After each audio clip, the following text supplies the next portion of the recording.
नमस्कार, मैं हूं आपके साथ राखी लांबा और आप देख रहे हैं न्यूज एक्सप्रेस। साल 2024 मई का महीना और तेलंगाना के सीएम रेवंत रेड्डी मंच से एक बयान देते हैं जिसे लेकर बीजेपी बवाल करती है और ये कहती है कि रेवंत रेड्डी ने मानहानि की है।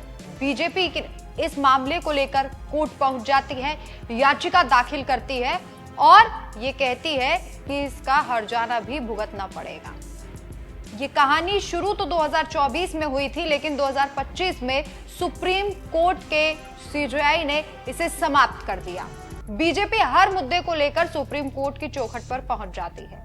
प्रधानमंत्री नरेंद्र मोदी की मानहानि मामले को लेकर पहुंची राहुल गांधी पर मानहानि का केस दर्ज कराया गया। ज्यादातर कांग्रेस के नेताओं पर मानहानि के ही मुकदमे दर्ज कराए जाते हैं, लेकिन इस बार बीजेपी पर दांव उल्टा पड़ गया और सीजेआई भड़क गए। सीजेआई ने साफ तौर पर कहा कि राजनीतिक मामलों को यहां पर ना लाएं और नेताओं की चमड़ी मोटी होनी चाहिए, यानी कि इस तरीके के बयान को लेकर आप कोर्ट ना पहुंचे, यही बीजेपी के लिए बेहतर रहेगा। सोशल मीडिया पर यह कहा जा रहा है कि पूरे तरीके से अब बीजेपी की थू-थू सुप्रीम कोर्ट में भी हो गई है।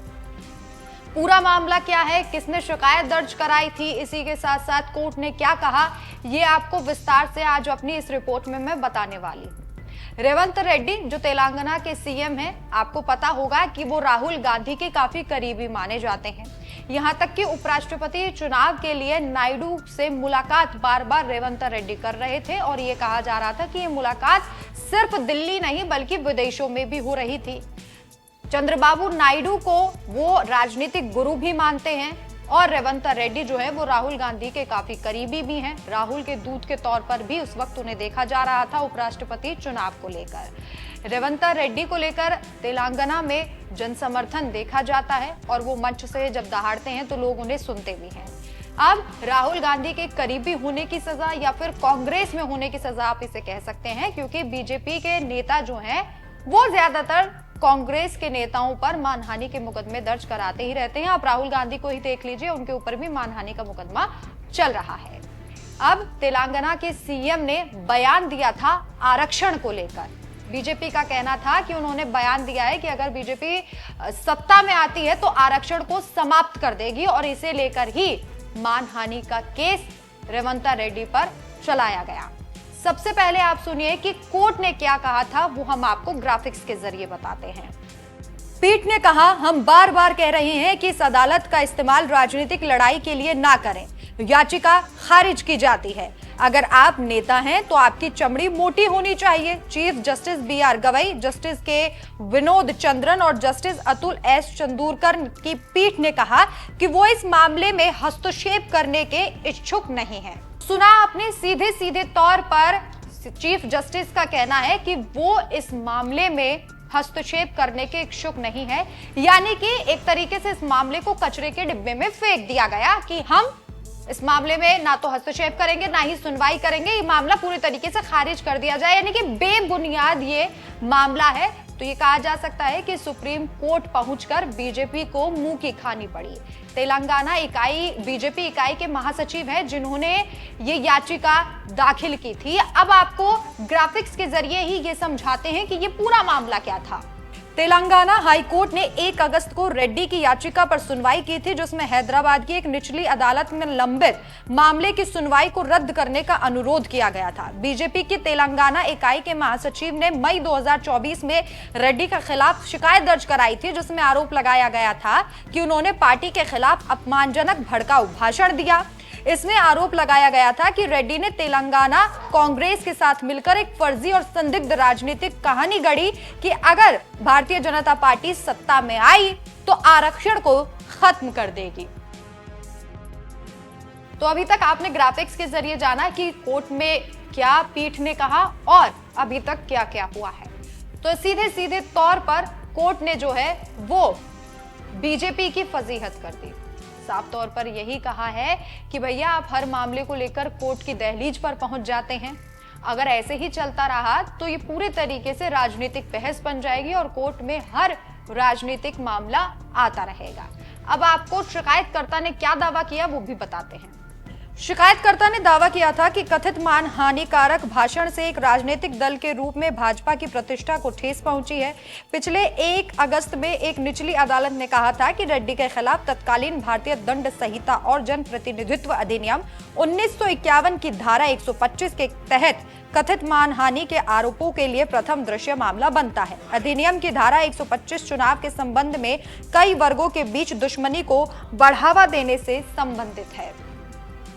मतलब कि बीजेपी का कहना था कि जो तेलंगाना के सीएम ने बयान दिया है, इससे बीजेपी की हानि हुई है। तेलंगाना के सीएम रेवंत रेड्डी ने बयान दिया कि अगर बीजेपी सत्ता में आई तो आरक्षण को खत्म कर देगी और आरक्षण के नाम पर कई बार बवाल भी देखने को मिला है। हालांकि कई जगहों पर सत्ता में बीजेपी आरक्षण के नाम पर ही आती हुई दिखाई देती है, लेकिन इसके बावजूद जब तेलंगाना सीएम ने ये बात मंच से कही तो उनके ऊपर मानहानि का आरोप लगा दिया गया। कोर्ट में जब सुनवाई हुई तो कोर्ट ने साफ तौर पर यही कहा कि हम ऐसे राजनीतिक मामलों में नहीं पड़ेंगे, हम इस मामले को सुनने के इच्छुक नहीं हैं। अब आप थोड़ा सा इस मामले को ध्यान में रखते हुए रेवंत रेड्डी पर थोड़ा सा आपका प्रकाश डालना चाहूंगी। रेवंत रेड्डी एक ऐसे सीएम हैं जो राहुल गांधी के साथ उठते बैठते हैं, काफी करीबी माने जाते हैं। जैसे ज्योतिरादित्य सिंधिया कभी करीबी थे राहुल गांधी के, वैसे ही रेवंत रेड्डी को माना जाता है। रेवंत रेड्डी अक्सर राहुल गांधी के लिए एक राजनीतिक पुल का काम भी करते हैं, जैसे कि हमने उपराष्ट्रपति चुनाव के लिए देखा। ये तक कहा जाने लगा कि रेवंत रेड्डी कहीं ना कहीं विपक्षी गठबंधन के लिए संकट मोचक की भूमिका में दिखाई देंगे, क्योंकि ये कहा जा रहा है कि अगर विपक्ष का उपराष्ट्रपति चुना जाता तो ये होता कि अविश्वास प्रस्ताव विपक्षी गठबंधन लेकर आता और सरकार गिराने में ये बहुत हद तक सहायक सिद्ध होता।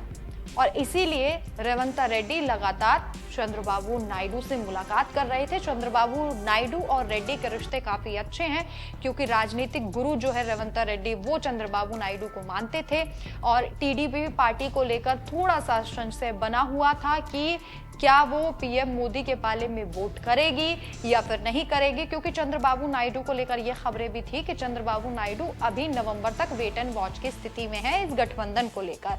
बहुत करीबियों के साथ मीटिंग में चंद्रबाबू नायडू ने ये कहा था, जो सूत्रों के हवाले से खबर थी, कि बिहार चुनाव तक हम वेट एंड वॉच की स्थिति में है। अगर एनडीए यानी कि ये गठबंधन बिहार चुनाव में अच्छा परफॉर्मेंस नहीं देता है तो हम हाथ पीछे खींच सकते हैं।